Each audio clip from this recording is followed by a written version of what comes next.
Hey, SPN family, I'm Steph with Creation, and welcome to our super celebration of virtual experiences featuring the cast of Supernatural. Just a reminder that the top tipper wins a 5-minute one-on-one video meet and greet with Jake right after this panel. So make sure your top supporter information is updated with your current email address. To do that, scroll to the bottom where you see under the Stage It screen, you'll see where it says Top Supporter Rewards. Scroll to the link that says Complete Your Top Supporter Information. If you'd like to tip, click the green tip button just at the bottom left-hand corner of your Stage It screen. All right, first up today is someone who we've come to know and love as quite the baker and shaker, but we've always loved him for his work in Supernatural. Please welcome Jake Abel. Hi, everyone. Welcome to my internet hangout. Thanks for coming. This is my first ever online convention. So, you know, be nice, be weird. I don't know. We're going to have some fun today. I got some questions of yours. Wow, you guys are really streaming in that chat. Holy cow. Hi, guys. Hi, everyone.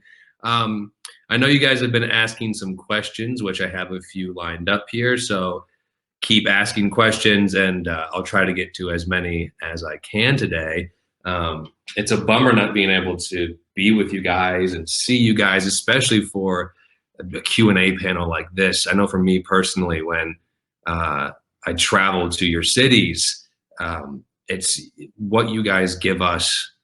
I can't tell you like how much it feeds me to be there live with you in person. And I wish that we could do that today. I'm glad that we have this, and I look forward to us being able to get close and touch each other in person. But until then, this is what we've got, and we're gonna do it. So let me start by answering. I see Jordana Maria asks, what characteristic of Adam or Michael do you most identify with or have for yourself? I like to think that I would have Adam's resilience and optimism.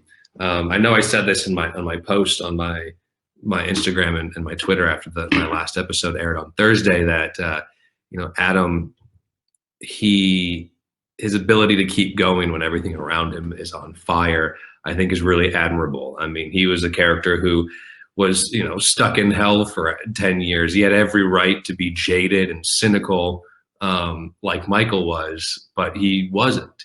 He kind of had a good grasp on the situation.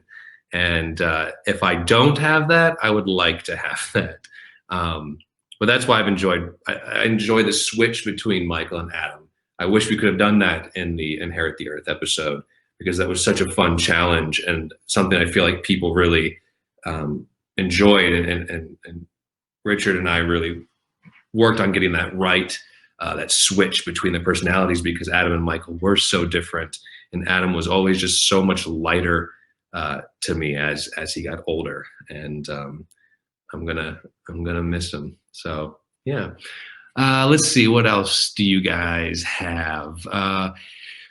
What country do you want to go to the most? Your dream destination? You know, what's funny is, about a couple weeks ago, my wife, out of the blue, asked me if you could travel anywhere, where would you go? And it sort of became like our quarantine dream trip. You know, it's like we can't go anywhere, but we can go there in our minds. And I realized quickly that she didn't say what, like, one destination. So I started to put together like my dream journey, basically. And like the main points were Italy, between Rome and Florence and Tuscany, and going to see friends in like Spain. But we would want to end it in Scotland, which I was just talking about Scotland to some friends in the meet and greet. It's like, it's a place that convinces me that fairies are real in real life, because there's such a magical, mystical feeling driving through the misty marn and through these Scottish glades. It's just like the green and the dampness like felt like home to us for some reason, especially out in Eriseg, just south of Isle of Skye. So I'm desperate to get back to Italy and Scotland for sure. and getting back to traveling in general and coming and seeing you guys all over the world. I think we have some people all over the world. I see a Scottish flag. I saw some stuff from Argentina, which I've never been to, which I would love to go to. Brazil. Brazil's definitely in the house because Brazil is always in the house. There's a Brazilian flag. Another place that I haven't gone to, which I would love to. I haven't gone really anywhere in South America. And I know so many Brazilian people support me and are so positive and have been since the Percy Jackson days, that like, you guys, mad respect to all you in Brazil. Denmark, I haven't been to either. So yes, once we can all safely be around each other and travel together again, I look forward to coming and seeing you in your countries. Yeah, let's see, what else do we got? How was the last day of filming? So that's kind of an interesting story. So if you guys watched the episode that aired on Thursday, Inherit the Earth, my first scene in that episode was the church scene where Michael, is in the church. There's all the lightning and stuff. That was actually the last scene I ever shot for Supernatural. That was my very, very last day. I think Rob had actually wrapped earlier that day, and it was bittersweet, very, very bittersweet. I messaged Eric Kripke the other day after it aired, and I was just saying, I thanked him for allowing me to be along on this ride. And I said that I feel like I kind of hitchhiked my way along, which was fantastic. I got kind of picked up and along the way, and I feel honored to have been a part of this family and this group and this really, really special show. But that last episode was so much fun. I don't know if you guys saw Brave Alecki. I think many of you have, which is my ode to Braveheart, which I think we have a link to my YouTube channel, youtube.com/Jake Abel TV. There it is, right on cue. So we shot that. You guys will probably recognize the location of Brave Alecki on the show on Thursday, which was started with Jared talking about caber tosses in Scotland and saying how great it would be if we could make it look like he threw this giant log. And I had just done Jake in Quarantine, which is also on the YouTube. So they knew I could do it. So we started shooting it in between takes. And he did not throw that giant log. That thing was so heavy that when he's lifting it up at the beginning and his arms are like bulging, it's because that piece of wood was so heavy. So when he threw it into the sky, I kind of hit this cut, and we found a stick that was this big, and we launched. Jensen launched it. You can see the making of. Jensen launches it, and yeah. So like being able to do that with those guys, it's just it's such a fun show to make. Even with all the restrictions with COVID, we still managed to do the same dumb stuff we've always done. And I'm gonna miss working with those guys. I see a lot of Brazil in the comments still. You guys are an army, and it's amazing. What's something you're proud of but never had the opportunity to talk about? I really don't know. I guess I've been starting to do some work with two great organizations called Actors for Autism, and now hopefully starting to work more with No Kid Hungry. I've been wanting to get involved with something bigger than me for a while, and sorry, I got emails coming in. But wanted it to be organic and didn't know, I knew I wanted to help kids and help kids in the arts, and then also now with all the cooking stuff. And I've been really lucky that these two organizations have sort of in the past 2 years come into my life. So Actors for Autism is a great organization that helps young people on the spectrum use the film industry for not only advancement in the industry, but also working on social skills. So like there's this great class run by Liz Fenning and her husband Jacob that use an acting class to help young kids on the spectrum develop their social skills as well. And these kids are like incredibly talented. They write, they play music, they dance, and they're the most amazing group of young people I've had the pleasure of being in the company of. So if you have any interest in that and would like to learn more about them, you can go to actorsforautism.com, I believe. Yeah, and I post stuff about them, and they're really amazing. So yeah, proud of those kids. What else we've got? Have you seen any of the pastries made from the Gish Jake and Bake Challenge? And if so, what did you think? I did see some. So I invited Misha on my baking show, Jake and Bake, where I made a get out the boat blueberry pie. And then he invited me to be a part of Gish. And it was my first time being a part of Gish for the Halloween weekend. And I made Pop-Tarts they were in the shape of coffins. I cut them in the shape of coffins. And there was like a red jelly filling. I made chocolate spiders on top and piped cobwebs. And the challenge was to bake stuff. And I saw someone bake a pie with angel wings. I saw someone recently had posted something where it was like a bloody pastry thing, and like it was incredible. Some of them I think were better than my coffin pastries, which is great. And I hope that my dumb internet show has inspired people to start cooking. That's what I want to start doing with No Kid Hungry as well. Is encouraging people to get inside the kitchen and to make things that they didn't know they could make, and learn about where their food comes from and how they can take ownership of that and make really, really amazing things in the kitchen to feed their friends and family, and also have a good time, and also curse a lot. I season my food with curse words because a lot of things go wrong for me in the kitchen. And I think it makes my food taste better. But yeah, so let's see. There's talk of a Percy Jackson live action series. Would you consider reprising your role as Luke? I believe that is the Disney Plus series. Yeah, I mean, I think my team has talked to the people at Disney Plus, kind of in the early days when they announced it. Sort of expressing our openness to, even if it's not Luke, even if it's something else, to at least make like thank you so much for putting that link up there.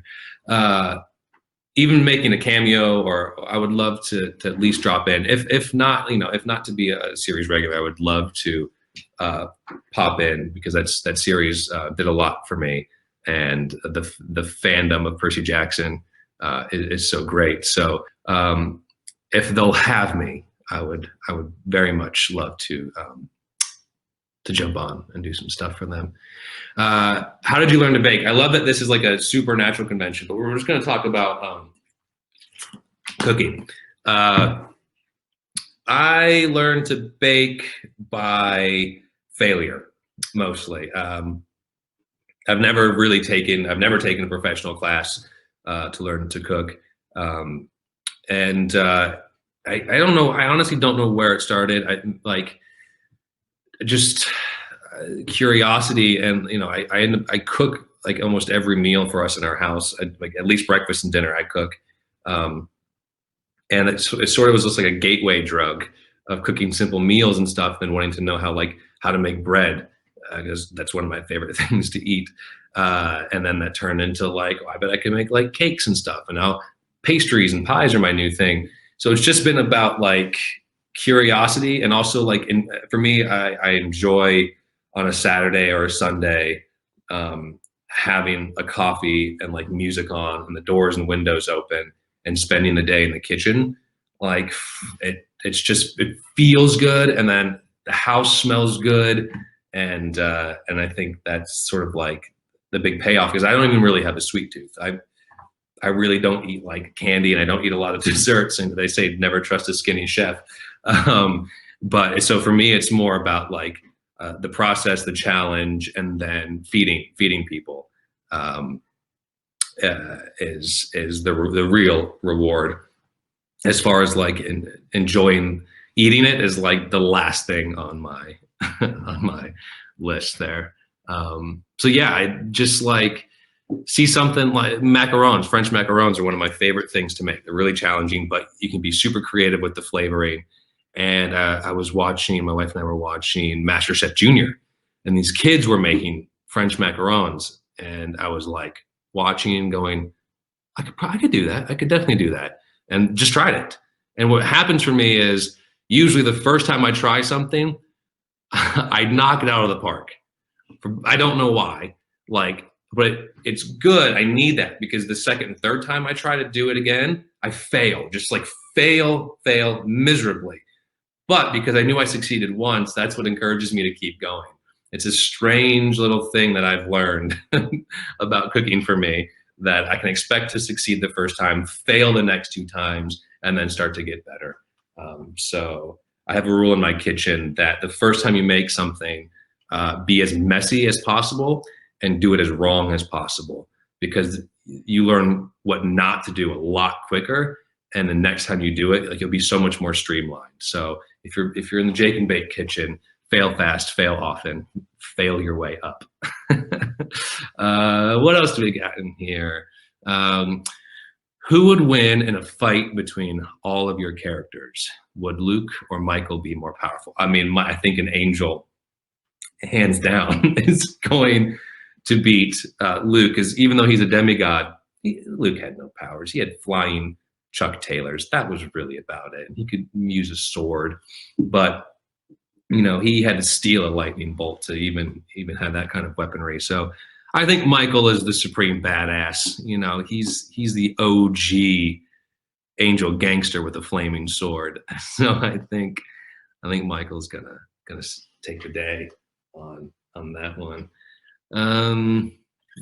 Let's see. What was your process of finding the perfect switch between Adam and Michael so they were defined clearly for a viewing audience? Great question. So when I got the first script for that episode that Richard Speight was directing, I had just done a show called Another Life on Netflix where I played two people in the same scene. So luckily having done that, that was a great crash course. I felt really prepared to do it for Adam and Michael. But what I didn't get to do on the Netflix series was use the same body and come in and out. So I read the scenes that Adam would be coming in and out without doing camera tricks and split screens and stuff. That was a new challenge. So I was calling Rich every couple of days or whatever, and kind of like just pitching him ideas. And he went sight unseen until I was in Vancouver. I was just kind of telling him, like, look, one thing he told me was, I don't want to rely on special effects in the eyes, the glowing thing. He's like, I don't want to have to rely on that.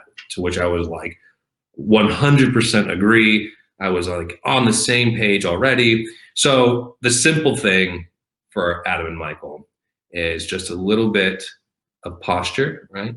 Michael's got the weight of the world on him, the weight of his father.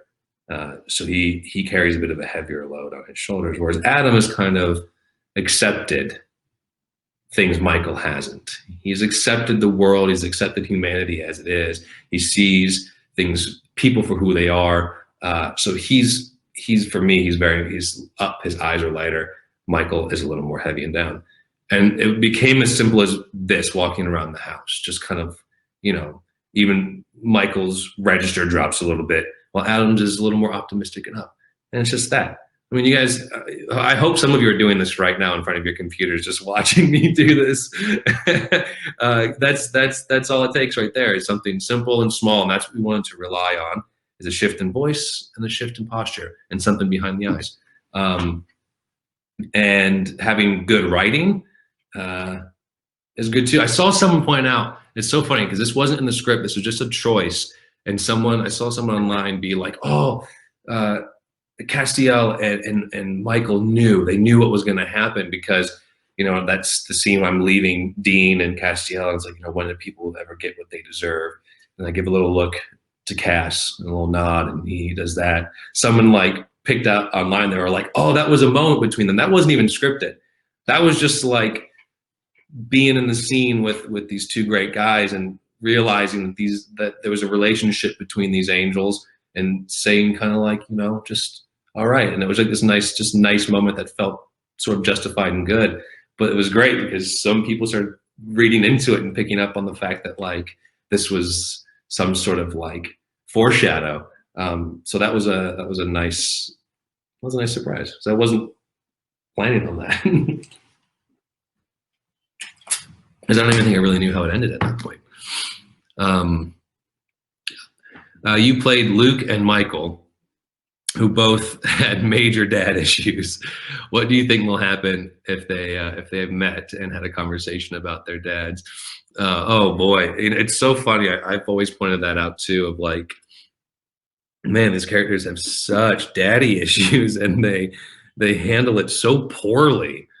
They probably just talk about how poorly they've handled things, and they probably they probably wouldn't even hear each other because they'd be too busy whining about their own their own injustice and their own experience, because they clearly haven't learned.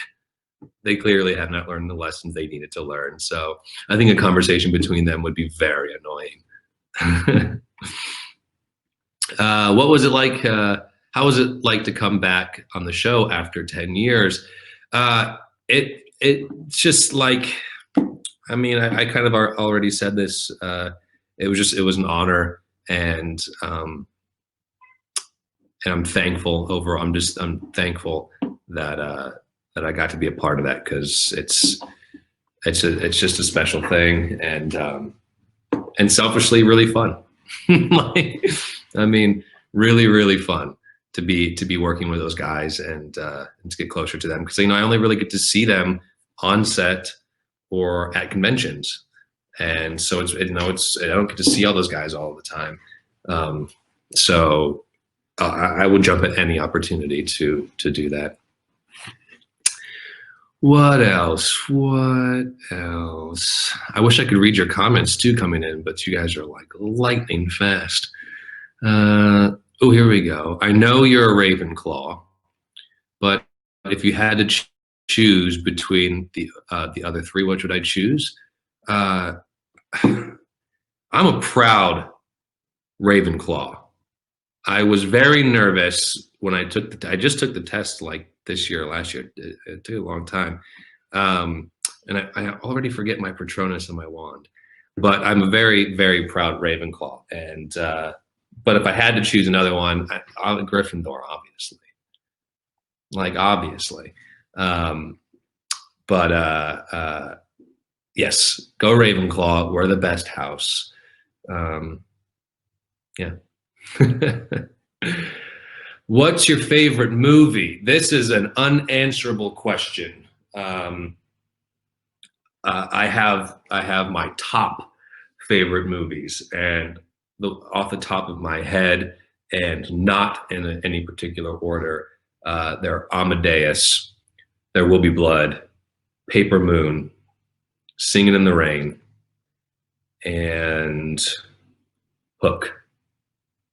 Those are my top 5 off the top of my head. Amadeus, There Will Be Blood, Paper Moon, and Singing in the Rain are always top 4. Always, always, always top 4. Number 5 spot is a little more fluid. There's room for things to come in and out, but those 4 are my top 4, all for very specific and different reasons. But yeah, no favorite movies here. I don't can't pick. Which performance outlet do you prefer? Voice acting, film, TV? Film, hands down. When I got into acting, that's what my passion was. That's what I watched. I watch way more films than I do TV. TV has changed since then as well. TV now is movies, basically. They have the writers, movie writers are writing TV, and they have the budgets, and they can tell much more full stories. So that's definitely changed. But there's something about the 3-act structure of a film that I really sort of conceptually understand. And doing voice work, so I did I read Stephanie Meyer's new book, Midnight Sun, which is almost 700 pages and like 26 hours or something crazy. Me sitting in a booth for 2 weeks reading the book. I did learn I do enjoy it. I prefer it to be in front of a camera instead of just in front of a microphone. But it's such a cool world to have sort of kicked my way into, because it is tricky to get into that world. I've done 2 books. I also did Ellie Marnie's None Shall Sleep, and it's just like, it's something that people had mentioned to me that I should do for years, actually. But like I said, it's not like something you can just be like, hey, let me read your book for you. Even for Stephanie Meyer's book, who she's a dear friend of mine, I still had to send in tapes of me reading stuff, because it's competitive, and the publishers want to make sure that it's the right voice and everything. I find it harder to do just voice acting, because you are so reliant on one thing and one thing only, your voice. At least on a camera, I can use body language and different things to convey emotion and express a relationship. You have more tools, where when you're in a booth in front of a microphone, your voice is it. That's it. All of your emotion, everything has to come through your voice, and that's really, really challenging. But I look forward to hopefully getting to do that more. I would love to do an animated series as well. I've been reading for some on like Disney Plus and things like that. I would love to see what that feels like. So I'm sure it's different than just doing audiobooks as well. But overall, film. Yeah.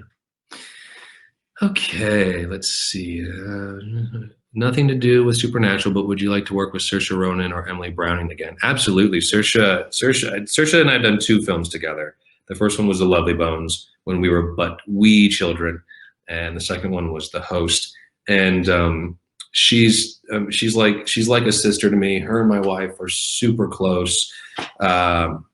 She's one of those very, very rare, special people and actors who somehow have, I know how she hasn't gotten jaded, and that's because of her mom, Monica. She was raised right, and she's one of the good ones. And Emily, I don't know Emily that well. We only did a couple of scenes together, so I don't know her as well. But yeah, I mean, absolutely, I would absolutely love to work with her too. Just Saoirse and I have a deep friendship, so I would always jump at that opportunity. Are you an MCU or a DC guy? I am not even going to step in that one. That is a trap, and you know it. But Marvel, for sure. Rowan Chester, what was your favorite scene to film? I'm assuming you mean just Supernatural. What would be, of all of the ones, what would be my favorite? That's a really, really tough question. I'm trying to like just go through like the Rolodex of all the scenes.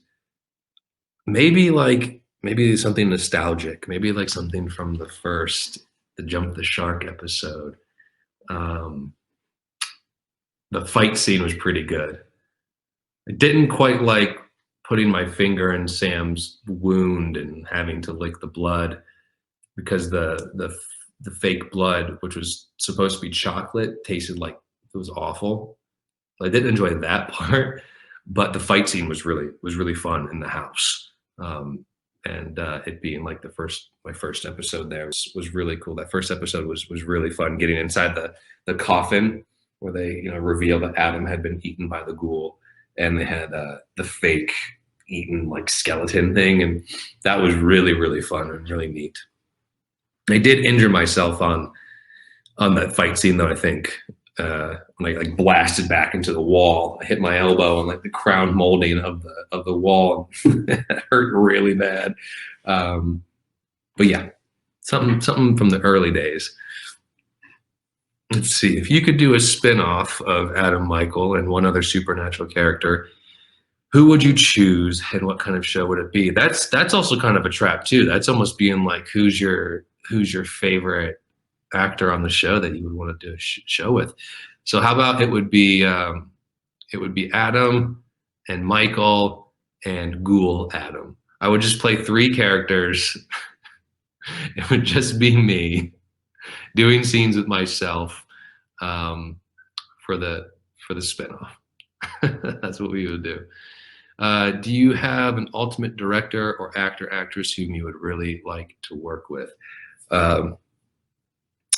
Again, it's like, it's the long lists. I literally have a list on my computer because this is a question that I wanted to be able to answer just for myself.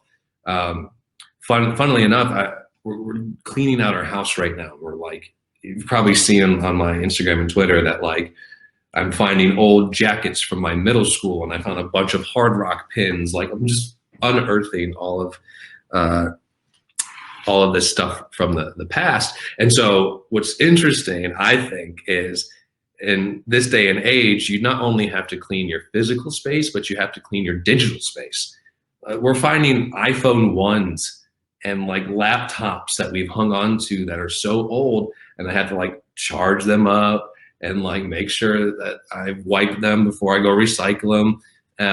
And so through this process, I was just looking at a picture of Steven Spielberg and I talking together outside of the I'm Number 4 premiere. And that was huge, huge for me. Growing up, being born in the 80s, growing up in the 90s, like Steven Spielberg movies were the ultimate like cinema experience. And he's just, I mean, he's incredible. He's a pillar of the industry, and that meant so much to me then. And so anytime I see that picture, like I find it really inspiring. So I'll say Steven Spielberg because I was just looking at a photo of he and I, and now maybe that'll put that back out into the ether, and we'll work together again with him directing. He produced that film. That's why he was at the premiere. But yeah, but Paul Thomas Anderson, Denis Villeneuve, these directors are really inspiring. There's a lot of I hate to say female directors because they're just directors, but there's and I've actually got to work with a lot of female directors recently, which is good because there's definitely been a drought of that. But yeah.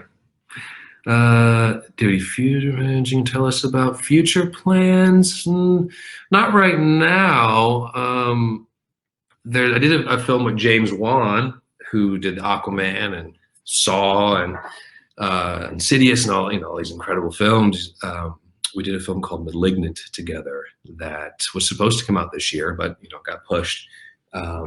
That's really, really cool and really scary. And just the stuff like that I shot with the scary part of the movie is incredible. And I'm hoping it'll come out next year, but I don't know. That's what's hard, is like having these things, you just don't know when they're coming out. But so hopefully next year Malignant will come out in theaters or online, and you guys will get to see it, because I think it's gonna be pretty cool. Let's see. Yeah. What superhero would you like to be if you could cast yourself? What superhero would I want to be? I keep saying, speaking of James Wan, I keep saying that I want to be in Aquaman 2. I'm like, there's got to be something in Aquaman 2, James. Come on, call me up. Even if it's not a superhero. I really don't know. My buddy was Flash back in the Smallville era, Barry Allen, and I remember he got his action figure, and I was just like, man, that is the coolest thing, to have an action figure of yourself. So I don't know. I don't know what superhero I would want to be. That's really, really tough. I guess it'd be in the Marvel Cinematic Universe, wouldn't it? Okay, let's see. Did I miss any up here? Man, you guys are going off. I see Barry Allen in the comments over here. What's my favorite song of the moment? You know, I go off of kind of what I'm playing on guitar, and I've been playing a lot of Brent Cobb lately. And there's a song, "Keep 'Em on Their Toes," that just came out a couple months ago. It came out actually. I don't know if it came out, but I started listening to it when I was in quarantine for the Supernatural episode, and so I've been playing that a lot on guitar. If I pick it up and strum something out, it's usually that one or "King of Alabama." Those are his two songs I've been playing a lot. But I listen to a lot of music. I have a Spotify membership, and it's been the greatest investment I've ever made because like constantly I have music going on. We listen to classical music every morning because our Alexa has like, I say, "Alexa, start my morning." And it plays like all the news things and word of the day and this day in history, and ends with 50 minutes of classical. And hence Amadeus being one of my favorite films, which is about Mozart. What is one thing you had to learn for your character or your time on the show? I wonder if there's anything I had to learn for Adam. I don't think that he like did. I mean, like I said, there was some fight sequences in the earlier episodes, but I don't know that I had to learn anything for him, unfortunately, because I love getting characters and in films and TV that I have to learn something for. Like I did this film Flash of Genius where I had to use an acetylene torch to like basically torch a car apart, like the frame of a car. It was so fun. I've never done it since. Wouldn't know how to do it, but got to do it that day. Learning to do like harness work for Percy Jackson. I mean, we learned a lot of stunt work using harnesses. I actually have, it's called a full jerk vest. And it's a full vest and from that movie. So if you put like some rope on me and you could like pull me up a tree and I could fly around the yard. But I don't think that I learned anything to play Adam, unfortunately. How was the experience of entering Supernatural for the first time? Yeah, so when I got the audition for the show, I hadn't actually watched the show, but a friend of mine at the time, she was a huge fan of the show, loved it, because I didn't think that the show was for me, right? It's like two hunky, beefy leads on the CW, and so I just didn't know what it was. It was like, you're gonna come over and I'm gonna make you watch like my favorite episodes. And I know you're all like, "Oh my God, what were her favorite episodes?" I don't remember. I think one of them had the clown. But so she showed me these episodes and I was just like, holy shit, this show is hilarious. And these guys are so funny. She was like, "Yeah, idiot. Everyone else knows that." So I had a lesson that day. She learned me that day. So then I immediately went from like, I have no idea what this is to I can't wait to get there and be a part of this. And it was exactly that. It was so much fun, a great cast and a great crew, and that crew has been there. I mean, so like I posted a picture of I had people sign my last script for Inherit the Earth. And there's like Robin from props in the camera department. Like these people were there on my first day, and they were still there on my last day, and that's really special, guys. Like no show has that. So that first day was I didn't know what I was getting myself into, and it was great. Yeah. Did you and Jensen have conversations about how to portray Michael? No, not at all. No one told me to do anything. which I guess worked out, which is kind of cool too, because I feel like everyone's kind of got like their favorite version of Michael and these characters that have, used these meat suits. And I don't even really know if there's any of us that had any similarity crossovers just by coincidence or not. But no, they just kind of let me do what I wanted to do, I guess. What language would you love to learn? Ooh, I think Italian. I speak very, very little Spanish. I took 2 years of Spanish in middle school, and it's funny. Like if I'm traveling, like if I'm in Mexico, I'll find it'll jump out. So things will, like, it's in the recesses of my brain, something will jump out. But I by no means speak it, barely understand it, but I can get by if I had to.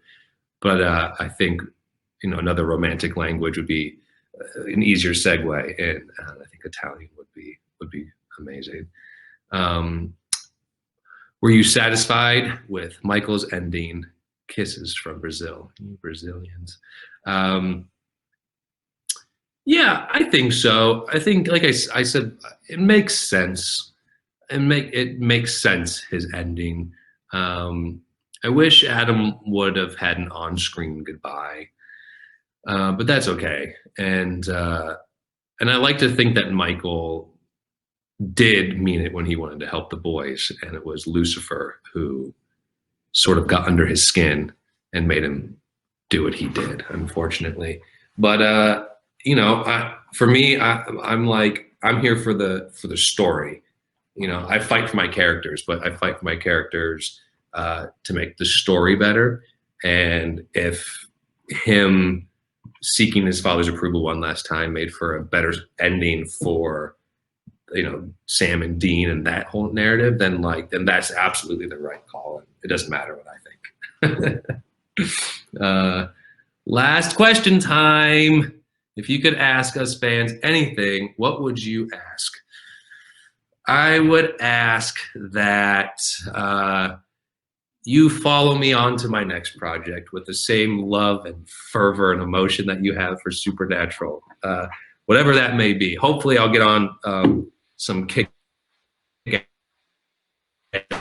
some cool tent movie, and we can all hang out like this for that in the future. Who knows? I'm not sure if that was the last question. Oh, I see. Well, thank you guys so much for my first online Q&A. You guys have been fantastic. I love you all.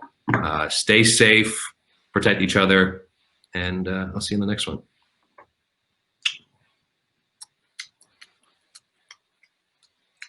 Jake, sending you love and kisses from all your fans here today. And thank you so much for being with us.